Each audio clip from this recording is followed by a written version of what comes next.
Well, hey everyone out there. Thanks for choosing our short explanation of the game Seven Wonders Duel.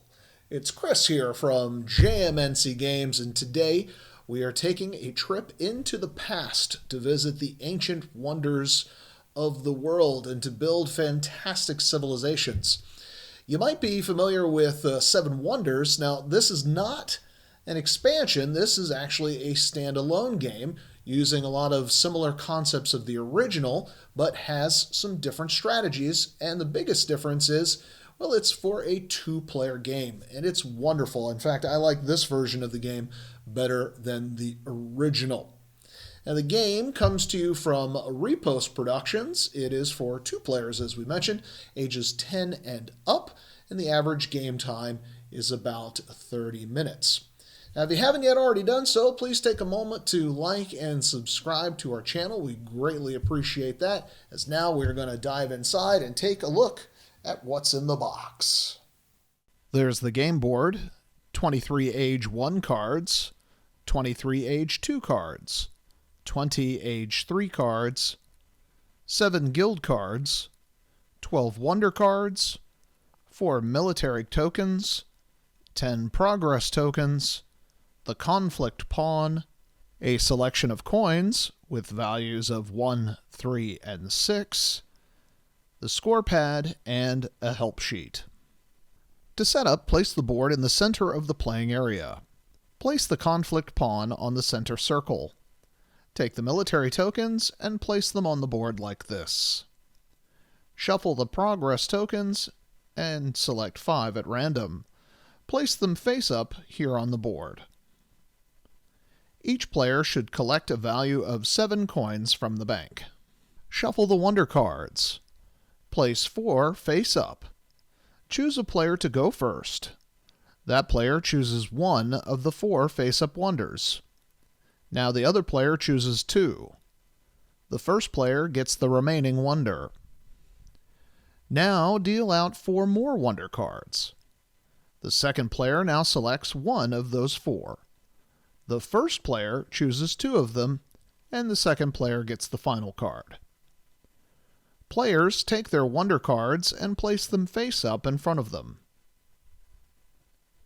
Now take the age cards, starting with the first age, shuffle that deck, and remove 3 cards without looking, and return those to the box. Now do the same with the second age cards. Do the same with the Age 3 cards. Now take the Guild cards and shuffle those. Select 3 at random. Take those 3 cards and add them in with the Age 3 cards and shuffle them. Return the remaining Guild cards back to the box. Now it's time to lay out the cards. Each age, the cards are laid out differently, and you can refer to this guide, which will show you how to lay out the cards for each age. Some cards are face up and others are face down. Now that's it for the setup. We're ready to play. Before we get into the gameplay, let's take a few moments to go over the different kinds of cards there are in the game. Each card has a color on the top which indicates what type of card it is. Just below that color stripe on the left side of the card, you will see any items which are required in order to play this card within your civilization. This can be money, goods, or a combination of both. If there is nothing in this spot, then the card is free and can be played with no additional costs. If the card has one of these symbols on it, it means be on the lookout for another card which will have that matching symbol in the cost area.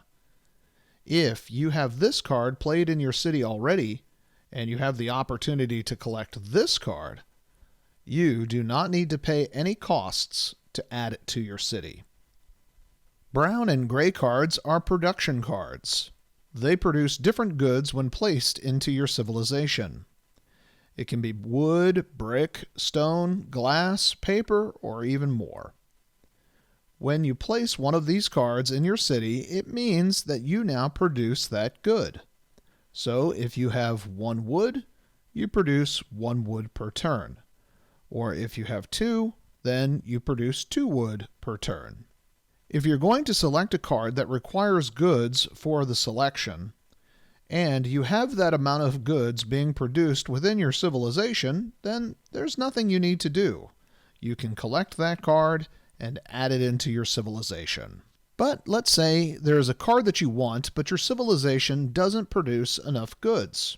You can pay for the goods that you need in order to obtain that card. So let's say you need 2 stone, and your opponent does not produce any stone. You simply pay 4 coins for the 2 stones that you need. 2 coins times the number of goods you require. The payment goes to the bank. Now, let's say we have the same scenario, only this time your opponent is producing the goods that you need. They are producing 2 stone. You would need to pay the normal rate of 2 coins per good that you need, plus an additional 2 coins per good needed because your opponent is producing 2 stone. So, a total of 4 coins per stone. If your opponent was only producing 1 stone, you would pay 2 times the 2 goods needed, plus 1 times because of the amount of stone your opponent produces. 3 coins per stone is required for the payment, and all payments go to the bank. Now, sometimes you might have one of these yellow marketplace cards in your civilization, which set a price for certain goods. If you have one of these cards in your city and you need to purchase the good that is mentioned on the marketplace card, you only have to pay 1 coin per good required. The red cards are military cards. When you play one of these in your civilization, you move the conflict marker this many spaces on the board towards your opponent. If you move the marker within this area or this area, your opponent must surrender the amount of coins listed on the token. Both the token and the coins are returned to the box.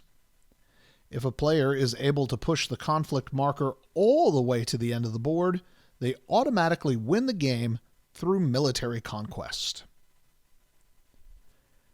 The green cards are science cards. Each have a different symbol on the top, and there are 7 different kinds. If a player is able to collect 6 out of the 7 different symbols within their civilization, that player automatically wins the game through scientific conquest.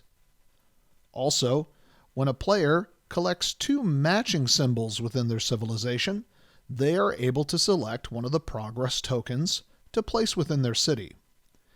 Each of these tokens have different effects. Some are immediate and some are for after the game. We won't go through what each token does, but you can refer to the cheat sheet, which will break down what each of the progress tokens can do. The blue cards are government cards. Though they do not have any special effects that could lead to production or conquest, they each contain victory points, shown by this symbol, which can help win the game if the game goes the full distance to counting the score. Now that we understand the basics of the cards, we can get into the gameplay. On a player's turn, they need to select one of the available cards. An available card does not have another card lying on top of it. Once the player selects the card, they can place it into their civilization, paying attention to the costs as we've mentioned before. If you are doing this, simply place the card face up in front of you. Now, instead of placing the card into your civilization, you can choose to discard the card you selected and obtain coins for it. If you are doing this, return the selected card to the box and collect 2 coins for the card, plus 1 additional coin for every yellow card that you already have within your civilization. The final option you have when drawing a card is to use it in order to build one of your wonders. In order to build a wonder, you take the card that you just drew and place it face down and tucked under the wonder like this. You must also pay attention to any additional costs for the wonder located here. It works the same like any other cards in terms of settling up for the goods. Once you've completed that, your Wonder will give you rewards which are listed here. Some are instant and some are for the end of the game. It's important to note that once 7 Wonders have been built, the 8th Wonder is removed from the game. Once a player has selected their card and placed it where they would like, it is now their opponent's turn. And play will continue like this for the duration of the game.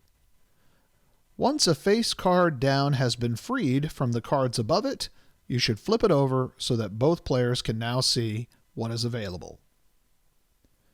Once all of the cards have been selected, that is the end of the round. Set up the cards for round 2.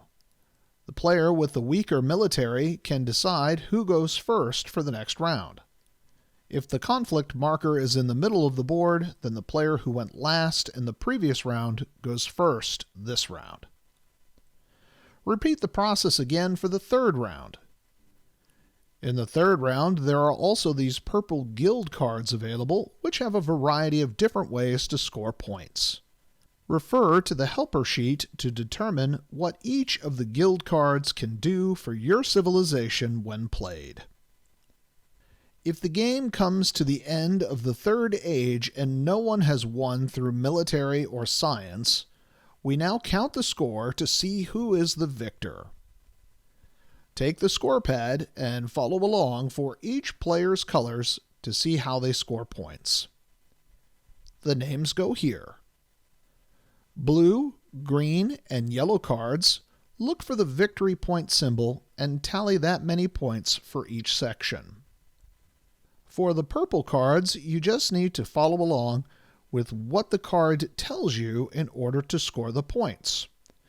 For example, this card gives you 1 victory point for every 3 coins in your final supply, as well as 1 point for every 3 coins your opponent has. Now look at your Wonder cards that have been completed for victory points. Check your progress tokens for any victory points. And here is how you count the coins. You get 1 point for every 3 coins that are still in your possession at the end of the game.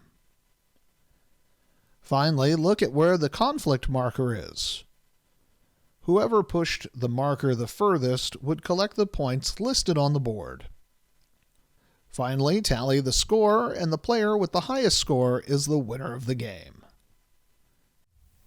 In case of a tie, the player who has the highest number of victory points on their blue governance cards would take home the win, but if it still happens to be a tie after that, the players would share the victory. Thanks for joining us today. We sure hope you enjoyed our explanation of 7 Wonders Duel. It's a fantastic game. Please take a moment to like and subscribe to our channel. If you have any questions about 7 Wonders Duel, feel free to drop them down in the comments below, and I'll be sure to answer them as quickly as I can.